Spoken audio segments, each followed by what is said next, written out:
Kebanyakan ikan lazimnya datang dari lubuk dan ikan-ikan berkenaan akan memasuki lubuk apabila didapati air semakin berkurangan dan kering. Apabila air kembali melimpah, ikan-ikan berkenaan akan mula keluar dari lubuk ke dunia luas, sama ada ke sawah padi maupun berenang ke parit dan saliran. Membicarakan lubuk ikan, lazimnya kebanyakan masyarakat kampung akan mendapatkan ikan di lubuk-lubuk haiwan berkenaan apabila tibanya musim kemarau dengan mengadakan aktiviti menimba. Dengan cara dan kaedah ini, ikan-ikan yang berada dalam lubuk-lubuk berkenaan tidak akan dapat melarikan diri, bahkan akan terperangkap di dalam lubuk-lubuk berkenaan disebabkan ketiadaan air.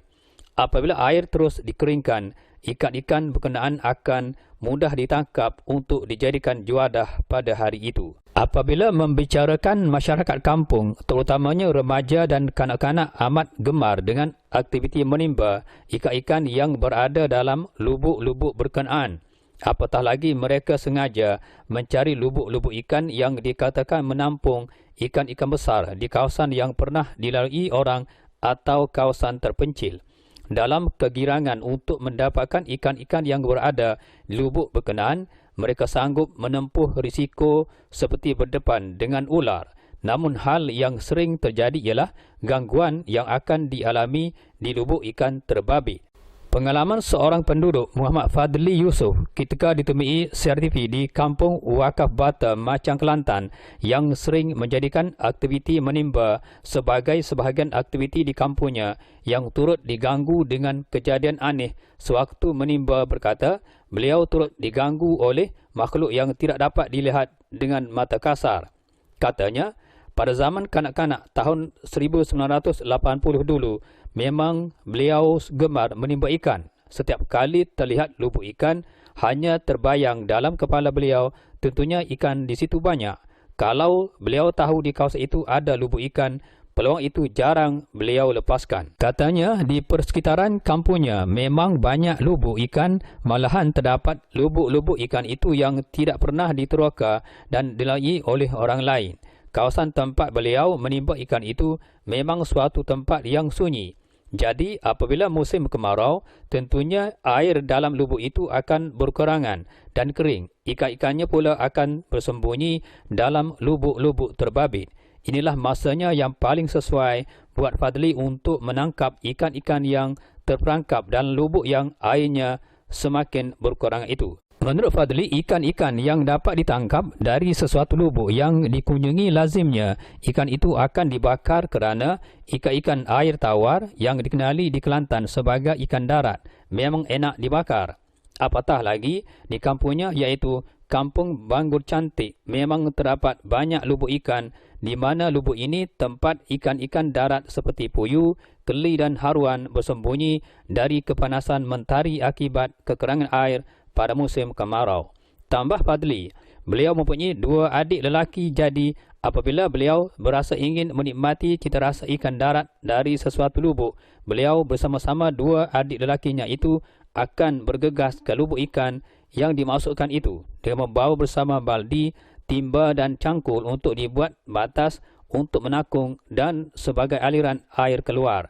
Jadi, pada suatu petang, beliau bersama dengan adik-adiknya itu pergi menimba ikan di sebuah lubuk ikan dikenali Lubuk Naso. Menurutnya, zaman kanak-kanak, kita tak tahu erti takut. Sebut binatang apa, hantu atau sebagainya, sekalipun dilarang, kita akan pergi.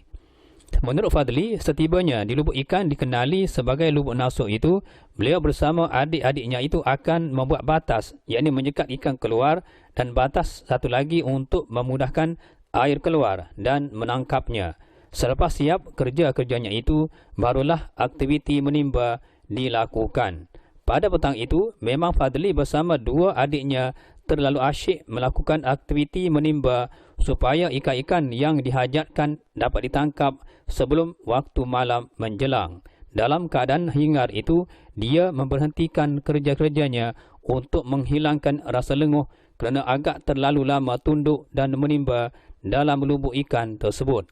Dalam keadaan demikian, dia terlihat ke arah beberapa objek seperti kulit pisang berselerak di sana sini seperti ada orang yang memakan isinya.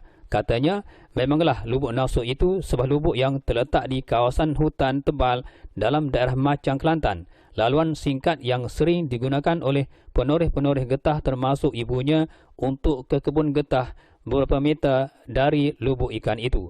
Menurutnya, agak pelik juga dengan kulit pisang itu kerana kawasan hutan dan lubuk ikan itu tidak mempunyai sebatang pun pokok pisang. Bagaimana kulit pisang itu berada di kawasan lubuk ikan itu, dan jika ada kulit pisang tentunya ada orang yang telah memakannya. Tetapi siapakah dia? Namun, amat mustahil ada manusia yang sengaja mencari tempat untuk memakan pisang, apatah lagi di kawasan lubuk itu. Lubuk ikan bukan sebuah kawasan riadah atau perkelahan. Tambah Padri lagi, dia pun tidak perasan ketika awal beliau berlabuh di lubuk ikan itu sebab lazimnya lubuk ikan bukanlah sebuah kawasan yang menarik. Namun, melihat keadaan tempat berkenaan pada petang itu, kawasan lubuk ikan itu amat cantik dan menarik perhatian. Seperti ada pihak tertentu yang mengurus dan menjaga kawasan lubuk ikan tersebut. Setahunya, manalah ada manusia yang sanggup membersihkan lubuk ikan yang terletak dalam kawasan hutan itu. Katanya, pada mulanya beliau agak hairan kerana lubuk ikan itu agak cantik, seperti ada orang yang mengurusnya. Tidak mungkin penduduk kampung beliau yang menguruskan lubuk itu kerana letaknya di kawasan hutan agak tebal. Katanya menambah, satu hal lagi yang dianggap ganjil ya, air di lubuk itu memang tidak begitu dalam sangat. Apabila ditimba beberapa kali tentunya airnya akan terus kering. Tetapi yang peliknya, apabila semakin ditimba, air itu semakin banyak dan tidak kering sehingga ke malam. Apabila hari sudah semakin senja dan dilihatnya akan maghrib, beliau meneruskan aktiviti menimbanya dengan harapan air di lubuk itu semakin berkurangan dan kering. Dengan demikian, ikan yang terperangkap dalam lubuk berkenaan yang telah dibuat batas itu akan mudah ditangkap. Namun, dilihatnya tiada ikan di kawasan itu, sedangkan pada awal kedatangannya ke lubuk itu, memang ada ikan yang melompat di lubuk itu. Tetapi sesuatu yang agak pelik baginya, semakin ditimba, air semakin bertambah banyak dan ikan yang diharapkannya tiada. Dalam keadaan berkenaan, dengan tiba-tiba tubuhnya berasa sesuatu yang menyeramkan, berbulu dan seperti ada sesuatu yang sedang memerhatikan aktivitinya pada senja itu. Disebabkan suasana yang semakin gelap dan di waktu maghrib pula, tentunya ada sesuatu yang menunggu dan sedang memerhatikan 3 jiwa di kawasan lubuk itu yang menjadikan beliau berasa tidak selesa apabila melihat tiada ikan yang diperolehi. Jadi, beliau mengajak adik-adiknya pulang ke rumah dengan segera kerana jika berada agak lama di situ, bimbang sesuatu kejadian buruk akan berlaku. Tambahnya, tempat beliau menimba ikan di lubuk Nasuk itu merupakan tempat laluan ibunya untuk ke kebun getah sebagai penoreh di kawasan berhampiran.